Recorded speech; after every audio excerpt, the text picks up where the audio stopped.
Hey guys, this is your girl Ruby here. Welcome to my channel, and to my new subscribers, thank you for subscribing to my channel, and to my current subscribers, thank you for staying in tuned. Well, today I want to talk about a topic that I had an experience several years ago when I was a child, and I saw something on YouTube the other day that really had it to resurface in my mind, right? So I want to share it with you. So, couple of years ago, many years ago, when I was 15, right, I had a pain in my right breast, and I told my mom, and she took me at the time to the community doctor in Buff Bay. That's where I'm from. He had a private practice in Buff Bay. For those of you who are familiar with that area, it's right where you get the buses and taxis to go to Kingston or Notta Bay or anyway going down that side, right? He had a practice right there. So he told my mom, because he feel the area and stuff, and he told my mom that he would have to cut to see what's going on inside, to cut it and take it out and send it to the lab to see what's going on inside. Remember, I was 15, right? So I remember I went to school the day, and I left school maybe about 2:30. It was on a Wednesday, and I he didn't do it at the office. He had to do it in the hospital in Buff Bay. At the time, it wasn't a functional hospital, it was partially closed. And my mom wasn't there, my dad wasn't there, it was him by himself. And he took me to the hospital downstairs. He had a little bed screened off, and he had a little bowl. I think those bowls in the medical field are called, referred to as kidney bowls, where he had his needles, his cotton swabs, his gauze, and whatever he was going to use, right? So I remembered he cleaned the area up, and he told me that he's going to give me 3 shots of needles, right? The first one he gave me, it burned and it stung, right? I was like, ouch, ouch. And he said, no, it's gonna be fine. And he felt it, I could feel it. And the second one, I could hardly feel it, you know. The third one he gave to me, I didn't feel nothing. The area was totally, I mean, totally numbed. It was dead, right? And I was there watching Dr. I won't call his name, I'll call him Dr. W. I won't call his name. And I was there watching Dr. W very keenly, wanted to know what he was doing. And he took a little thing out. It's like, back in school you have the sharpener, and us kids, we would remove the little screw that hold the blade down to the sharpener. So that little blade, like a 1 inch or a half an inch slicer, he took one of that from his bowl and he gave me a slice on my breast. I saw blood gushing. I mean, I was so scared. I was so traumatized. My mom wasn't with me. My dad wasn't with me. It was only Dr. W and myself, right? And then I started asking him a lot of questions. Why am I bleeding so much? Am I gonna die? All this blood.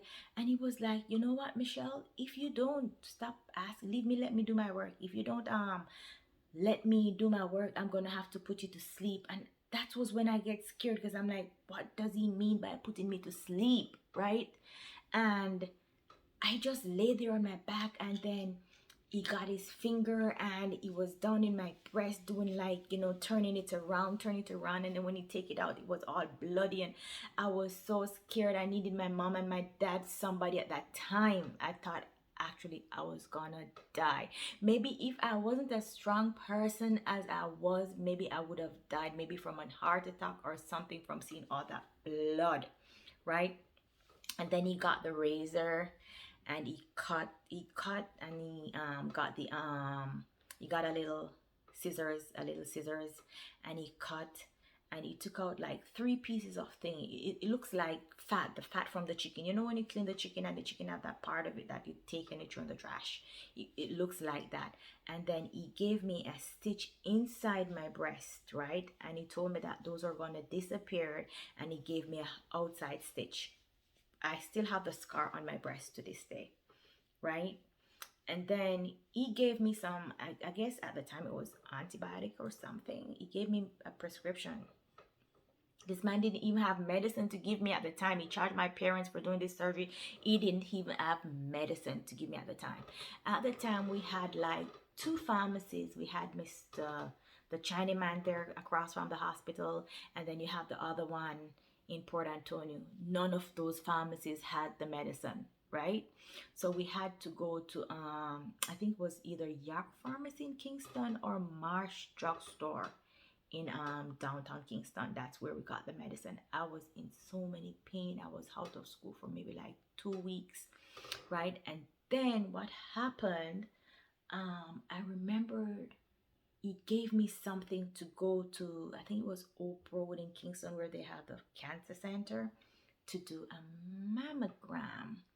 My sister Christine at the time, because she's the eldest of 5, she took me. When she took me there, they did not allow me to do the mammogram because they said that I was too young to do a mammogram. Remember, I was only 15, right? But until now, that doctor did not give my mom the result of the test that he said he was going to do at the lab. We don't know what happened, you know. And I remember the last time my mom took me to surgery, he said, "Oh, Miss Henry, it was just fatty tissues. Everything came back. It was just fatty tissues. It did not show us anything, nothing at all." So what I'm saying is that now that I am a mom, and I was watching this thing on YouTube where this 11-year-old boy died in Jamaica from his mom taking him to do a circumcision. I don't know what happened. I wasn't there.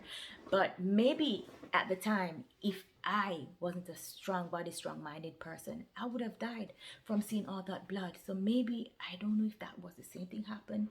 Maybe they gave him the mild anesthetic, and he saw all that blood. He's only 11, you know. So I'm trying to say to mothers, know what you're doing. You know, if your child is going to do a surgery because whatever happened, sickness happened, please be there with your child. Know what your child is getting. Okay, do your research. Ask the doctors. It's not like you're gonna be rude or nosy. It's your child. You has to be nosy. Hey doc, how many circumcision have you done? How many breasts have you taken samples from for the labs? What was the success and all of that? Be the person who wants to know. Let the doctor say you're asking too much. And then if the doctor said to you you're asking too much, you know you're at the wrong doctor, right? You know you should take your child and say, "Hey doc, you know what? I'm having a second opinion," and go somewhere else. Seek advice. Ask. You know, don't just say, you know, yeah, they have to do the surgery, so we're gonna do it. We're gonna set a date and just have them do it. And then the other thing I noticed in Jamaica, most of these doctors, right, they have their own practice, but at the same time, they don't have anywhere to do all these surgeries. So, I'm sorry, my throat gets dry. I guess I'm talking too much. They don't, excuse me, they don't have anywhere to do all these surgeries. They have to be like going back to the hospital like through a back door or something. If you're going to the hospital through a back door, you're doing something wrong. If you cannot go through the front door or take the patient to the hospital to do the surgery, you are doing something wrong.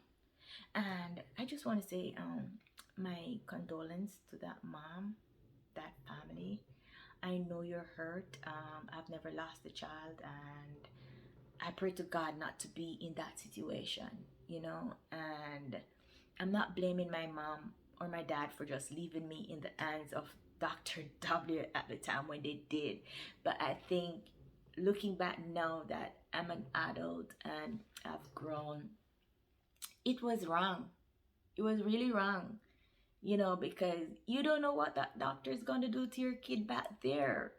Don't just trust the doctors, because guess what? The doctors don't even trust themselves. They don't. They don't even trust themselves. So please, mommy, please, daddies, please, parents,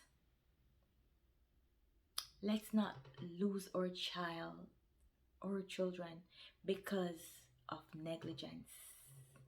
It shouldn't be. Thanks for watching, and be safe. Love our kids. Seek a second opinion. Don't just say, hey, yeah, he's a good doctor because someone says he's a good doctor. You won't know, you know. And please like, share, and subscribe. And until then, this is your girl Ruby. Walk good. Bye.